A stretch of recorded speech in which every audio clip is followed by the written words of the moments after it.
প্রিয় বন্ধুরা, the Bengal exam YouTube চ্যানেলে তোমাদের প্রত্যেককে অনেক অনেক শুভেচ্ছা ও ভালোবাসা।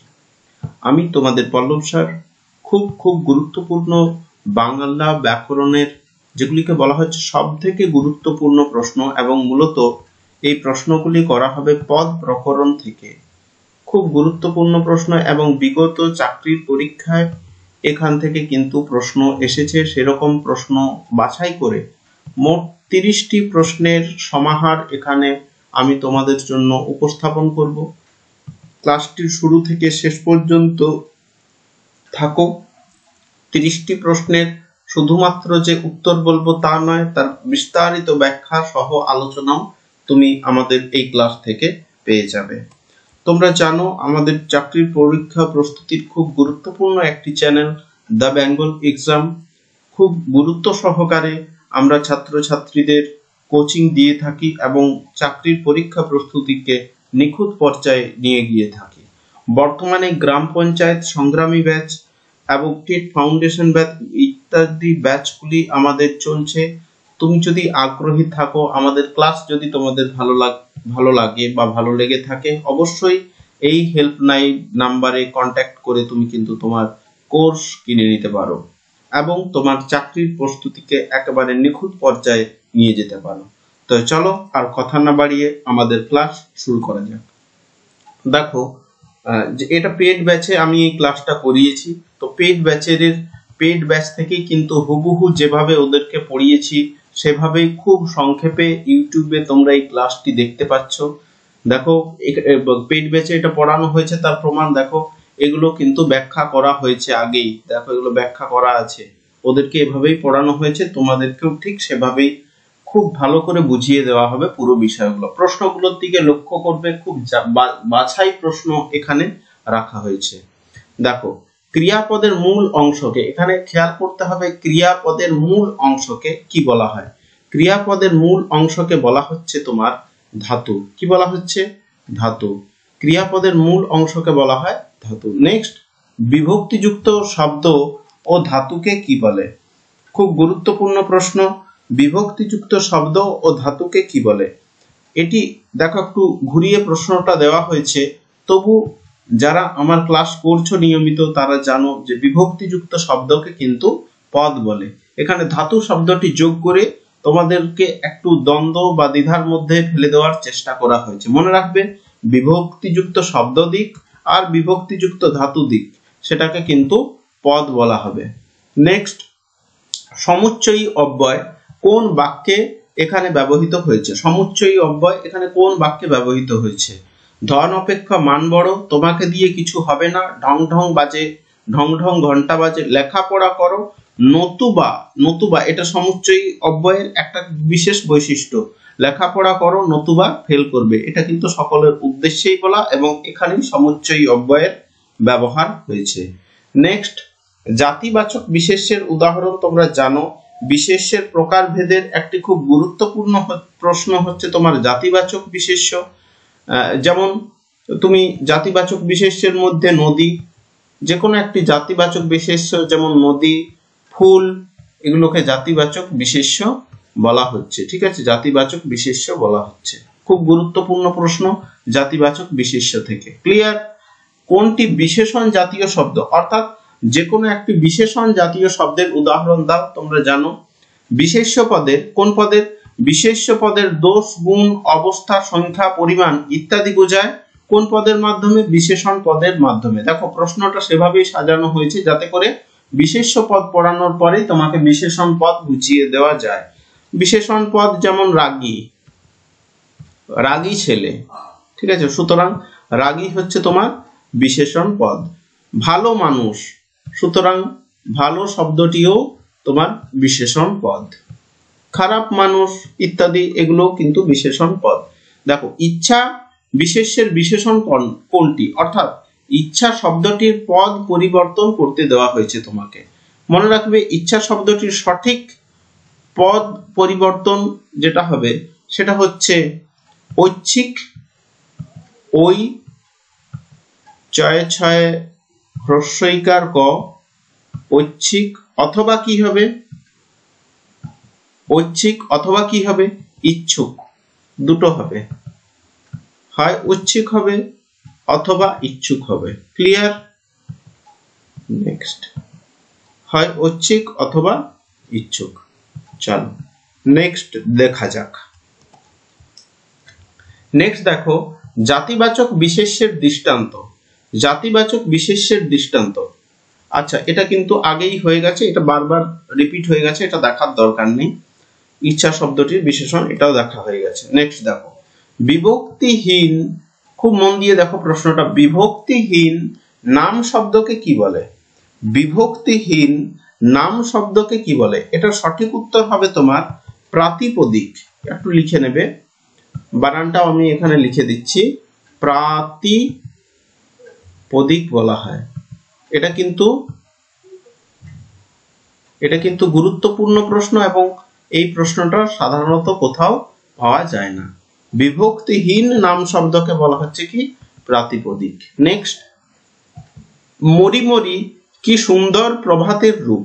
বাক্যে মরিমরি কোন শ্রেণীর অব্যয়? দেখো অব্যয় থেকে কিন্তু বারবার বিভিন্ন পরীক্ষায় কিন্তু প্রশ্ন আসে, সুতরাং অব্যয়টা খুব ভালো করে দেখতে হবে। তোমরা যারা অব্যয় সম্পর্কে ডিটেল ক্লাস চাইছো তারা কিন্তু পুরনো প্লে লিস্টে চেক করো, অব্যয়ের ডিএনএ করে দেওয়া আছে, ঠিক আছে? অব্যয় থেকে এর বাইরে কোনো প্রশ্ন আসবে না। তাহলে এখানে কি বলা হচ্ছে? মরিমরি কি সুন্দর প্রভাতের রূপ। এখানে মরিমরি কোন শ্রেণীর অব্যয়? এটির সঠিক উত্তর হবে মরিমরি এখানে অনন্যই অব্যয়।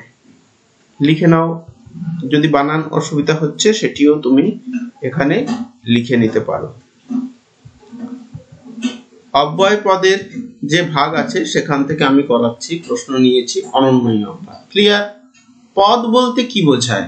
খুব সংক্ষেপে যদি তুমি পদ বলতে কিছু বোঝাতে চাও তাহলে এটা সঠিক উত্তর হবে পদ সমান শব্দ প্লাস বিভক্তি, সেটাকেই পদ বলা হচ্ছে। অর্থাৎ বিভক্তিযুক্ত শব্দকেই পদ বলা হয়। খুব সংক্ষেপে এটা বলতে পারো, অথবা তুমি বলতে পারো পদ সমান শব্দ যুক্ত বিভক্তি। ক্লিয়ার? চলো নেক্সট, ভিক্ষুকটা যে পিছনে লেগেই রয়েছে কি বিপদ। এই বাক্যে কি এর অর্থ কি? দেখো দুই ধরনের কি আছে বাংলাতে, আমি বলেছিলাম দুই ধরনের কি এর বানান, একটা হচ্ছে কয়ে হ্রস্বইকার কি, আর একটা কয়ে দীর্ঘইকার কি। দুই ধরনের কি, দুটো আলাদা পদ, একটা সর্বনাম পদ এবং একটি অব্যয় পদ। ক্লিয়ার? একটি সর্বনাম পদ এবং একটি অব্যয় পদ। তাহলে এখানে বলছে কি বিপদ, এখানে কি কোন ধরনের পদ তোমাকে সেটি বোঝাতে হবে। ভিক্ষুকটা যে পিছনে লেগেই রয়েছে কি বিপদ, কি বিপদ, এখানে কি শব্দটি কোন অর্থে ব্যবহৃত হয়েছে? এটা বিরক্তির অর্থে ব্যবহৃত হয়েছে। লিখো, সঠিক উত্তর হচ্ছে বিরক্তি। কি বিপদ বলি না আমরা, অর্থাৎ বিপদে আমরা বিরক্তি ভাব প্রকাশ করছি, এখানে বিরক্তির ভাব প্রকাশিত হয়েছে। ক্লিয়ার? নেক্সট, যে পদের বাক্যের ক্রিয়াপদটির গুণ, প্রকৃতি, তীব্রতা ইত্যাদি প্রকৃতিগত অবস্থা বোঝায় তাকে কি বলা হয়? আরেকবার বলছি, যে পদের বাক্যের ক্রিয়াপদটির গুণ, প্রকৃতি, তীব্রতা প্রকৃতিগত অবস্থা বোঝায় তাকে কি বলা হয়? খুব সুন্দর প্রশ্ন। সঠিক উত্তর হচ্ছে এটিকে বলা হচ্ছে, যদি ক্রিয়াপদের গুণ, প্রকৃতি, তীব্রতা বোঝায় তাহলে সেটিকে বলা হচ্ছে কি? ক্রিয়া বিশেষণ। সঠিক উত্তর ক্রিয়া বিশেষণ। আমি সংক্ষেপে লিখে দিলাম, এটুকু মনে রাখবে, ক্রিয়া বিশেষণ সঠিক উত্তর। ক্লিয়ার? নেক্সট দেখো, সুন্দর মাত্রই একটা আকর্ষণ শক্তি আছে। এই বাক্যে সুন্দর কি পদ? এটা খুব সহজ প্রশ্ন, তবু তোমরা জানো পচা শামুকেই কিন্তু বেশি পা কাটে, সুতরাং খুব ভালোভাবে আমাদেরকে বিষয়টা দেখতে হবে। এটা হচ্ছে দেখো, সুন্দর মাত্রই একটা আকর্ষণ শক্তি আছে, এই বাক্যে সুন্দর শব্দটি হচ্ছে তোমার বিশেষ্য পদ। বিশেষ্য পদ, ঠিক আছে?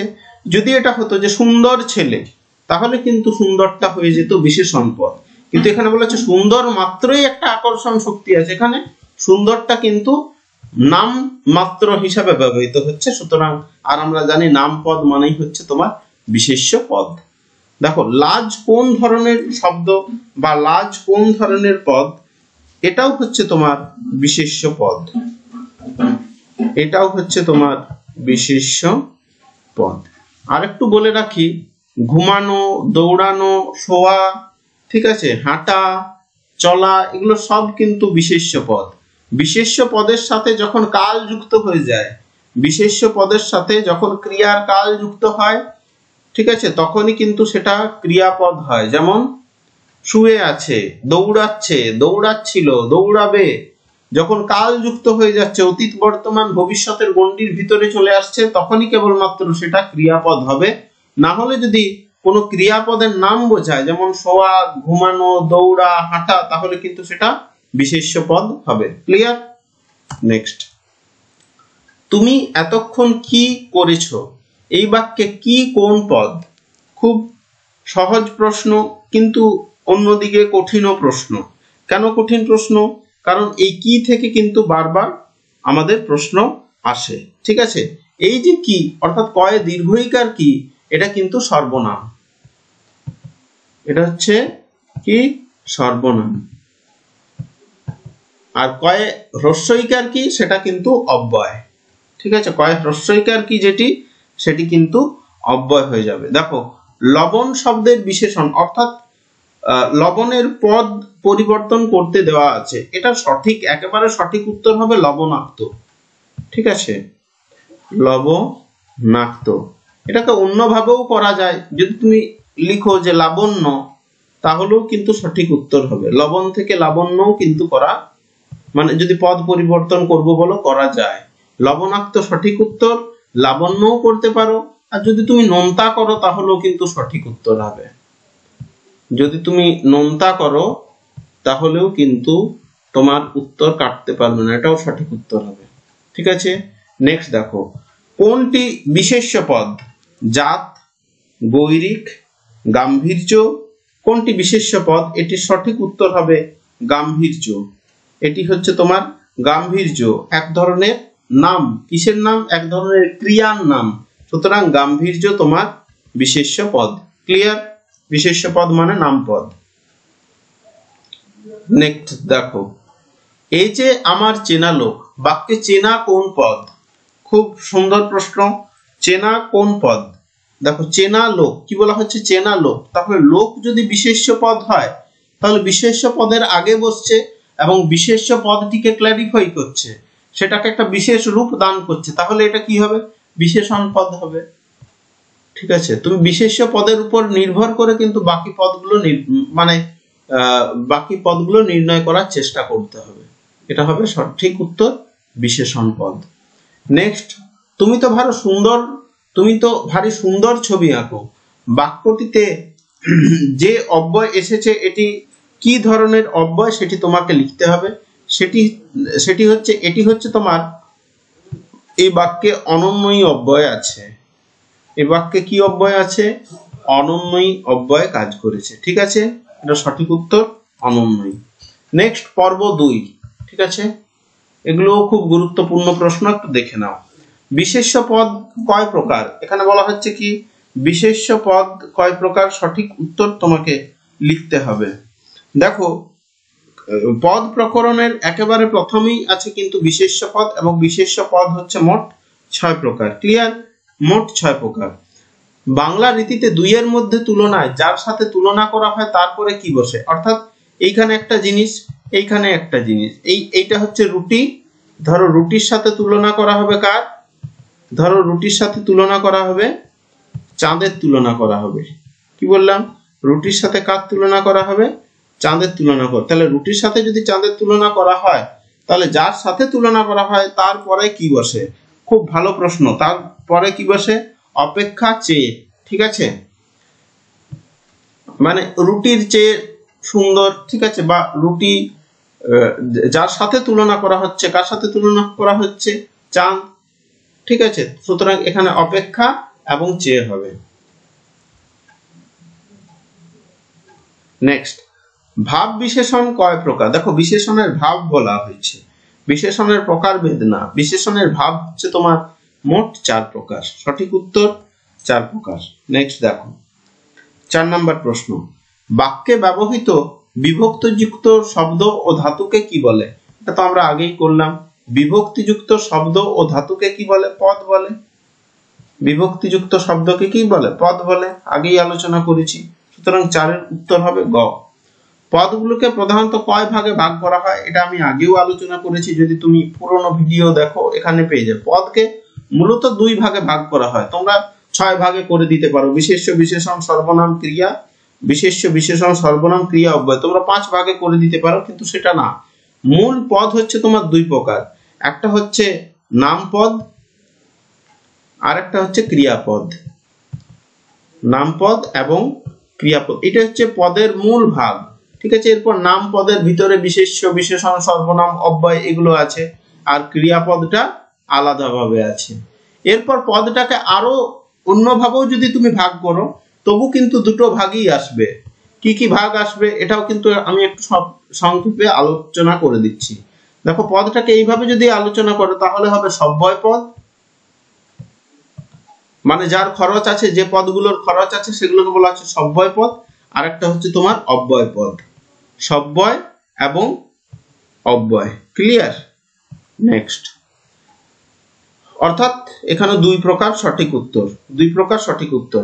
মুখ যেন পদ্ম ফুল, বাক্যটিতে যেন অব্যয়টি কি অর্থে ব্যবহৃত হয়েছে? যেন অব্যয়টি কি অর্থে ব্যবহৃত হয়েছে? এটা উপমা। মুখ যেন পদ্ম ফুল, মুখকে কিসের সাথে তুলনা করা হচ্ছে? পদ্ম ফুলের সাথে তুলনা করা হচ্ছে, সুতরাং এটা হচ্ছে উপমা। গমন, শোনা কোন প্রকারের পদ? এগুলো জানো, এগুলো সব বিশেষ্য পদ। ক্রিয়ার যদি নাম বোঝায় তাহলে কিন্তু সেটা কখনোই ক্রিয়াপদ হবে না, সেটা কিন্তু বিশেষ্য পদ হয়ে যাবে। যতক্ষণ না বিশেষ্যের সাথে কাল যুক্ত হচ্ছে ততক্ষণ পর্যন্ত সেটা কিন্তু বিশেষ্য পদ থাকবে। বিশেষ্যের সাথে কাল যুক্ত হয়ে গেলে সেটা ক্রিয়াপদ হয়ে যাবে। দেখো, অব্যয় পদ কয় প্রকার? খুব ভালো প্রশ্ন, এবং এখান থেকে প্রশ্ন আসবে, অব্যয় থেকে প্রশ্ন আসবে। দেখো, অব্যয় 4 প্রকার। ঠিক আছে, কোনটি গুণবাচক বিশেষ্য নয়? কোনটি গুণবাচক বিশেষ্য? সেটি হচ্ছে দুঃখ। তোমার মনে হতে পারে দুঃখ কি কোনো গুণ? না, এটা ব্যাকরণের ভাষায় এটাকে গুণবাচক বিশেষ্য বলা হচ্ছে। অতিভক্তি চোরের লক্ষণ, বাক্যটিতে রয়েছে কি কি? কোন বিশেষণ রয়েছে? নাম বিশেষণ, ভাব বিশেষণ, ক্রিয়া বিশেষণ, নাকি বাক্যের বিশেষণ? সঠিক উত্তর নির্ণয় করতে হবে। এখানে নাম বিশেষণ আছে। চোরের লক্ষণ, চোর বিশেষ্য পদ, তার লক্ষণ অতিভক্তি, সুতরাং এখানে নামের সাথে সম্পর্ক যুক্ত হচ্ছে পুরো বাক্যে, সুতরাং এটা হচ্ছে নাম বিশেষণ। ঠিক। নুপুরের আওয়াজ, এটার সঠিক অনুকার অব্যয়। দেখো, অনুকার মানে হচ্ছে 2, এবং এটা বাস্তব ধ্বনির অনুকরণে তৈরি হবে। নুপুরের থেকে একটা বাস্তব ধ্বনি তৈরি হয়, এই বাস্তব ধ্বনির থেকে কিন্তু অনুকার শব্দের জন্ম হয়। ঠিক আছে, সুতরাং নুপুরের আওয়াজ কেমন হয়? কড়কড়, মর্মর, রুমঝুম, নাকি টুংটাং? কেমন হয় নুপুরের আওয়াজ? খুব সহজ প্রশ্ন, সেটি হচ্ছে রুমঝুম। ঠিক আছে, টুংটাং তো ঘন্টির আওয়াজ, কড়কড় এটা আলাদা আওয়াজ, বাজ পড়ার আওয়াজ, কড়কড়। মর্মর এটা তো কিছু ভাঙার আওয়াজ, গাছ বা কাঠ ভাঙার আওয়াজ হয়। ঠিক আছে, দেখো নেক্সট, বাংলা ভাষার নিজস্ব কিছু অব্যয় রয়েছে। বাংলা ভাষার নিজস্ব কিছু অব্যয় রয়েছে, যেমন ধরো কি বা। ঠিক আছে, কি বা, নাই বা, এগুলো হচ্ছে তোমার বাংলা ভাষার নিজস্ব অব্যয়। বাংলা ভাষার, দেখো, বাংলা ভাষার অনেক শব্দই কিন্তু সংস্কৃত থেকে এসেছে, সুতরাং অব্যয় জাতীয় পদগুলো নিশ্চয়ই সংস্কৃত থেকে এসেছে। অব্যয় জাতীয় পদ কোনগুলো? ঠিক আছে, অব্যয় জাতীয় পদগুলো তো আমরা জানি। তো বাংলা ভাষায় 3 রকম ভাবে অব্যয় পদগুলো এসেছে। একটা, বাংলা ভাষার নিজস্ব কিছু অব্যয় পদ ছিলই। নেক্সট, সংস্কৃত ভাষা থেকে কিছু অব্যয় পদ বাংলা ভাষায় এসেছে, এবং সবশেষে কিছু বিদেশি ভাষা থেকে, যেমন পর্তুগিজ, ইংরেজি, ঠিক আছে, ফার্সি, আরবি, এগুলোর থেকেও কিছু অব্যয় বাংলা ভাষাতে এসেছে। সংস্কৃত ভাষাতে ব্যবহৃত কিছু অব্যয় হচ্ছে, ধরো পরন্তু,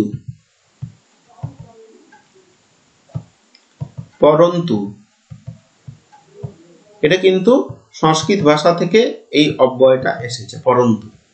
ঠিক আছে, ক্লিয়ার? এরকম আরো অনেক অব্যয় আছে, তোমরা কিন্তু তার সঠিক উত্তর আবার তোমাকে খোঁজ করতে হবে। দেখো, খুব গুরুত্বপূর্ণ মোট 30টি প্রশ্ন আমরা আলোচনা করেছি দুটো পর্বে ভাগ করে।